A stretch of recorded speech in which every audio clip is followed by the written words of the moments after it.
Parto. Madrid, 1 de febrero del año 1621 de nuestro Señor. La tormenta arreciaba con tal violencia que el cielo parecía presto a derrumbarse sobre la tierra. Luisa procuraba serenarse, pero el pánico había logrado entumecer su coraje y, lejos de serenarse, temblaba. No solo su coraje andaba entumecido. Su cuerpo sufría el mismo mal y a resultas de ello, además de temblar de miedo, también temblaba de frío. El gélido viento le azotaba el rostro, lloraba lágrimas de nieve, goteaba escarcha por la nariz y su boca achicaba relente, expulsando nubes de vaho. Renqueante y encorvada, vagaba sin rumbo fijo. El parto se avecinaba y no se sentía capaz de afrontarlo. No así, sola, de noche, al raso, bajo un temporal y en pleno invierno. Y menudo invierno. No recordaba ninguno tan sañudo.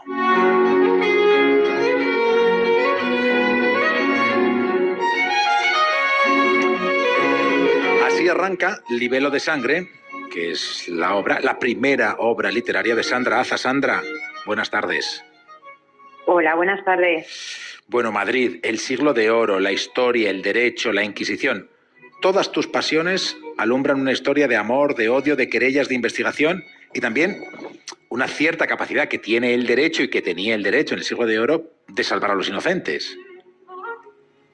Sí, todo confluye en Libelo de Sangre. Es una parte nacida de mí y ahí están todas mis pasiones, ¿no? El siglo de oro, el derecho, la Inquisición y sobre todo Madrid. ¿Qué es un libelo de sangre, Sandra? Un libelo de sangre son calumnias, generalmente falsas, calumnias que son que culpaban a los judíos de secuestrar niños cristianos, crucificarlos, torturarlos, crucificarlos y después acopiar su sangre para celebrar rituales oscuros, ¿no? Libelos de sangre ha habido a lo largo de todos los tiempos, ¿no? Y en España, no en toda Europa. España no ha sido ninguna excepción.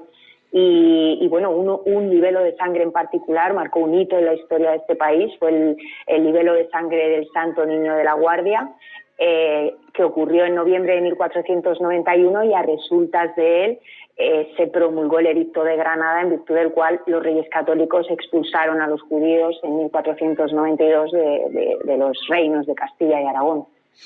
Un libelo de sangre, al final un matrimonio reputado, se convierte en sospechoso de un libelo de sangre y está ahí la hoguera, porque claro, estamos hablando del siglo de oro y estamos hablando de la Inquisición con una actividad que claro, eso se pagaba con la muerte y con la tortura.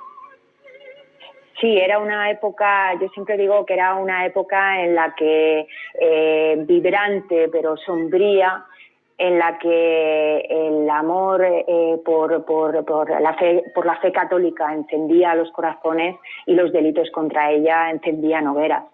Y esto era así.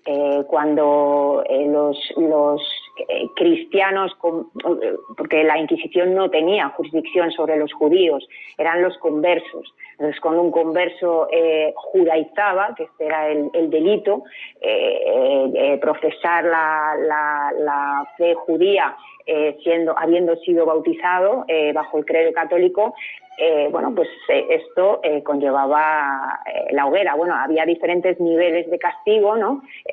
Si habías judaizado un poquito, pues a lo mejor no ibas a la hoguera, pero como judaizases de manera rigurosa y de manera flagrante, pues entonces sí, te esperaba la hoguera. Y eso es lo que trata de evitar Alonso, que es el hijo de los dos protagonistas de tu novela y el gran protagonista, tanto de Sebastián Castro como de Margarita Carvajal. Él es su hijo, es un chico joven, un muchacho que trata de salvarles a toda costa a sus padres.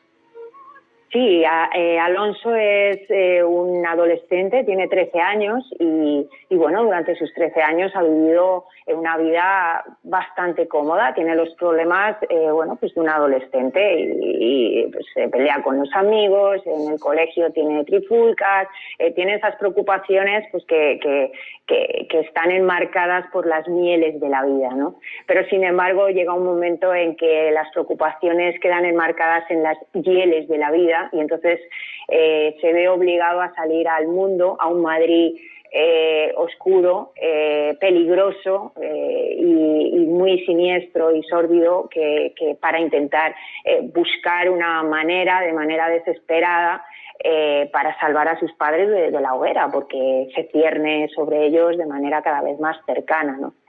Y eso se consigue a través del derecho, Sandra.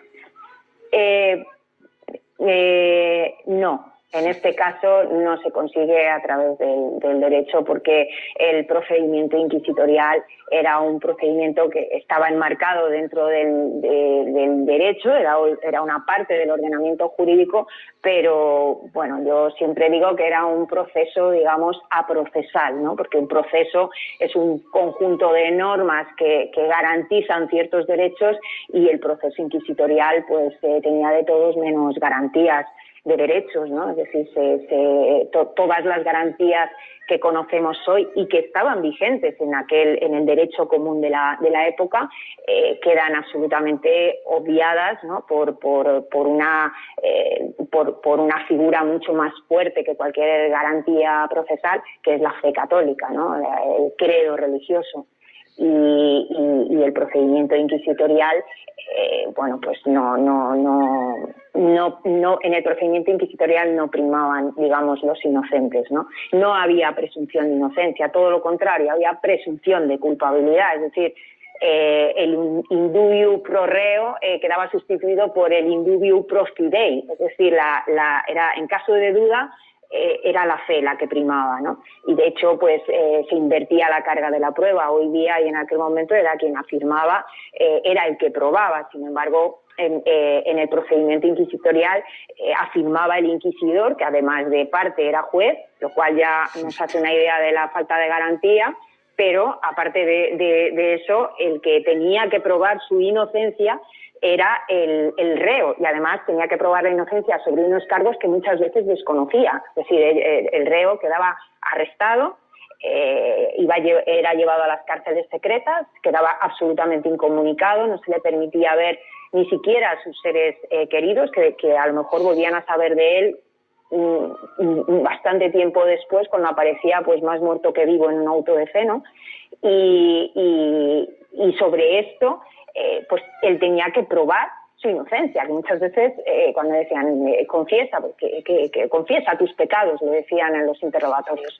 ¿Qué pecados? Bueno, busca en tu mente, busca en tu conciencia y hallarás, ¿no? Y claro, esto era una situación absolutamente diabólica, porque bueno, pues si no sabías de qué se te acusaba, pues no, es muy difícil acreditar tu inocencia sobre algo que desconoces, ¿no?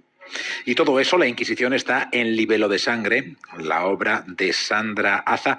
No sé si también nos podemos encontrar con Quevedo, con Lope o con Góngora, que andaban por ahí, también por ese Madrid del siglo de oro y con ese componente también siniestro en algunos rincones. Sí, el marco histórico están presentes porque, bueno, pues Quevedo, Lope, Góngora estaban por allí. No son personajes de la novela, ¿no? Pero desde luego el marco histórico en el que ellos se movieron sí que está allí, porque realmente Madrid es un personaje más de la novela. He intentado no escribir, no ofrecer una historia al lector sobre el Madrid de 1620. Yo lo que he querido ha sido meter al lector en el Madrid de 1620, que se sienta allí, que lo vea, que vea los escenarios, que vea las calles, los rincones, que deguste la gastronomía, que huela cómo olía la ciudad, que no era precisamente bien como olía, y que toque los tejidos, los rincones, que vea los personajes, que sienta, que vibre con el Madrid de aquella época, del siglo de oro. Del siglo de oro, que es como ha pasado a la historia, pero que tenía unas rutinas y unos día a día bastante complicados para quienes vivían en esas cortes de Felipe III, de Felipe IV, con personajes como el Duque de Lerma o el Conde Duque de Olivares, que también es esa parte histórica que me han contado que te apasiona. Sí, me apasiona el siglo de oro y me apasiona el Madrid del siglo de oro, porque es que era una época en la que Madrid estaba en efervescencia, tanto en el reinado de Felipe III con el duque de Lerma, después tenemos al duque de Uceda, junto al duque de Lerma tenemos al marqués de Siete Iglesias, el famoso Rodrigo Calderón, al que ejecutaron en la Plaza Mayor. Pero después vino Felipe IV, que ya fue el colmo de la brillantez poco brillante, ¿no? Porque efectivamente el siglo de oro, oro, vieron, desde luego la gente de a pie, oro no veía mucho, ¿no? Estaba bastante acotado en unas pocas manos el oro. Pues ese Madrid, esa historia, esa Inquisición de la que nos ha hablado Sandra Aza, están todas en Libelo de Sangre, de Nova Casa Editorial. Sandra, muchas gracias y mucha suerte. No sé si estás ya trabajando en la próxima obra.